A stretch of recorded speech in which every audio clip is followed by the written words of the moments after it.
लोगों का खून चूसा, रिश्वतें खाई। तुम समाजवाद और देश के नाम पर एक करोड़ को। समाजवाद? हमारे देश में समाजवाद कहाँ है? हमारे देश में तो अवसरवाद है, जात पातवाद है, कुर्सीवाद है। अरे समाजवाद तो तब आएगा जब आप अपने वोट की ताकत महसूस करेंगे। ये जो वोट है ना, ये कागज का टुकड़ा नहीं है कि डब्बे में डाला और चल दिए। ये वोट तुम्हारे परिवार, तुम्हारे देश, उसकी उन्नति की पर्ची है। ये तो दो धारी तलवार है जो दोनों तरफ से काटती है। ठीक जगह पड़े तो देश खुशहाल, और गलत जगह पड़े तो देश का सत्यानाश।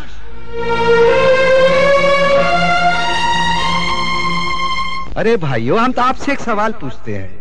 जब आप अपनी बहन या बिटिया की शादी तय करते हैं तो पहले अच्छा लड़का ढूंढते हैं, अच्छा खानदान देखते हैं, उसके गुण और अवगुण देखते हैं, तब जाकर कन्या की शादी करते हैं।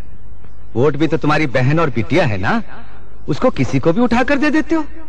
अरे भाई, ये वोट तो भरोसेमंद और ईमानदार को देना चाहिए, मगर आप लोग क्या करते हैं? बेचते हैं अपना वोट, वोट का ब्लैक मार्केट करते हैं। जिसने ज्यादा पैसे दिए उसे दे दिया।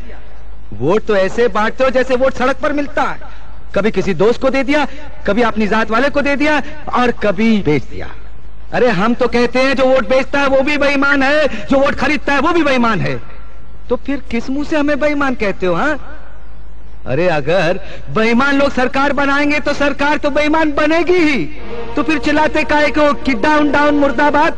जिस दिन तुम वोट खरीदने वालों को अपनी चौखट से धक्का मारकर बाहर निकाल दोगे, उस दिन ये सब कुछ ठीक हो जाएगा। अब देखो, हमारे इन उप मुख्यमंत्रियों को, इन बेईमानों को किसने भेजा? ये आप ही के लोगों के भेजे हुए हैं ना। अब ये बेईमानी नहीं करेंगे तो क्या करेंगे?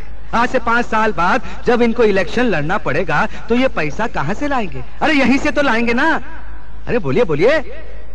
आप कहते हैं कि हमने रिश्वत ली है, बेईमानी की है। अरे हम कहते हैं हाँ, हमने रिश्वत खाई है।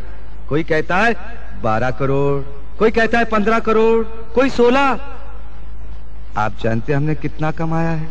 हाँ, 62 करोड़। 62 करोड़, 60 और 2। हाँ, अरे जरा सोचिए तो सही, अगर 6 महीने में हमने 62 करोड़ रुपया कमाया है तो हमसे पहले इतने लोगों ने इतने सालों में कितने करोड़ कमाए होंगे? हाँ? हिसाब लगा सकते हैं आप? अरे जब आप हमारा हिसाब नहीं लगा सके तो उन लोगों का हिसाब कैसे लगा सकते हैं? अरे हम तो कहते हैं उन लोगों से हिसाब मांगो, हम तुम्हारे साथ हैं, हम भी मिलकर हिसाब मांगेंगे। क्यों?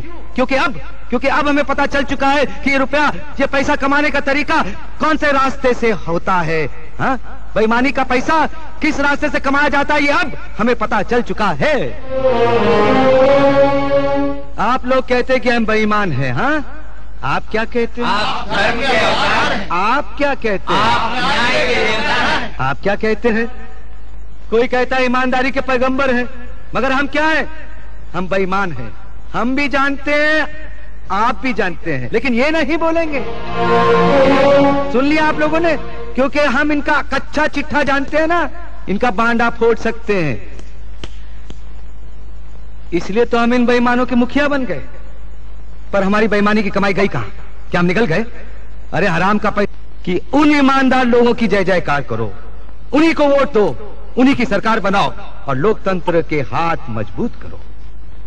पर वो ईमानदार लोग भीख का प्याला लेकर वोट मांगने के लिए तुम्हारे दरवाजे पर नहीं आएंगे। अरे तुम्हें जाना पड़ेगा उनके दरवाजे पर अपना वोट लेकर और उनसे विनती करनी पड़ेगी कि हमारा वोट स्वीकार करो। वो देखिए, आपके सामने बाल मुकुंद त्रिपाठी खड़े हैं। आधी जवानी कल्याण है। आप लोगों में यही तो खराबी है।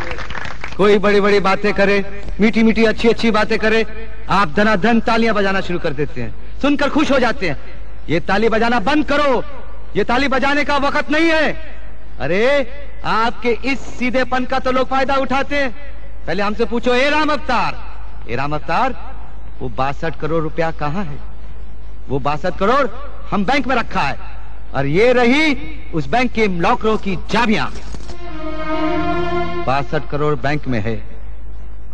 अब कहो कि हम बेईमान हैं, रिश्वतखोर हैं, धोखेबाज हैं, बोलो। अगर लोगों को कुर्सी पर बिठाने का हक आप लोगों के पास है तो उनको कुर्सी से घसीट कर नीचे फेंकने का हक भी, ताकत भी आप लोगों के पास होनी चाहिए।